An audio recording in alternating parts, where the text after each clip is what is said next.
Hello my friend, how are you? Hali gani? Uko poa? Mzima wa afya? Kuelekea katika sikukuu nzuri ya Idi ya kuchinja, tunao taarifa njema kutoka TAMISEMI. Ni kwamba orodha ya wanafunzi waliochaguliwa kujiunga na kidato cha 5 pamoja na vyuo vikuu na vyuo vya kati, orodha hiyo imetolewa kupitia au tunasema selection za kidato cha 5 tayari zimeachiwa. Kwa hiyo naomba nikupeleke moja kwa moja mpaka katika platform ama website ya TAMISEMI ambayo utaweza kuona orodha hiyo ya wanafunzi. Cha kufanya, ingia katika simu yako kupitia kivinjari cha Google Chrome ama kivinjari chochote ulichokizoea. Ukifika ndani, search, andika Selform TAMISEMI. Neno Selform TAMISEMI. Ukishaandika neno Selform TAMISEMI, ukurasa wako utafunguka, na ukurasa wa kwanza kabisa utaona neno limeandikwa Selform MIS. Bofya hapo. Ukishabofya hapo, itafunguka website ya OR TAMISEMI katika kipengele cha Selform MIS, ambapo kama una jina la mwanafunzi wako utaingiza jina lake hapo, username pamoja na password yake, utaona matokeo yake.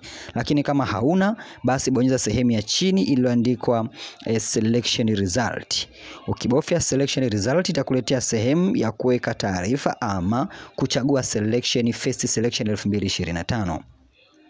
Ukishabofya hapo, itakuletea mikoa ambapo utachagua mkoa wa kijana wako ambao unataka kumwangalia kutokea shule aliyosoma. Mfano mimi nataka kuangalia kijana wangu wa shule ya Pwani. Kwa hiyo nitachagua mkoa wa Pwani. Baada ya kuchagua mkoa wa Pwani, nitachagua halmashauri ya Rufiji. Baada ya kuchagua halmashauri ya Rufiji, moja kwa moja wataniletea shule za sekondari ambazo nataka kuona vijana wangu. Basi nitachagua shule moja wapo. Mfano nachagua shule ya Utete Sekondari, ama nichague shule ya Utete Sekondari. Nikigusa hapo, nitaona orodha ya wanafunzi wote waliotoka katika shule hiyo na maeneo kadha wa kadha waliochaguliwa, ikiwemo waliochaguliwa advance, yani elimu ya kidato cha 5, na tahasusi aliyochaguliwa. Lakini pia utaona waliochaguliwa kwenda vyuo vya kati na aina ya kozi walizochaguliwa. Lakini mwisho kabisa utaona na ada ya kila chuo na muda wa masomo katika chuo hiko.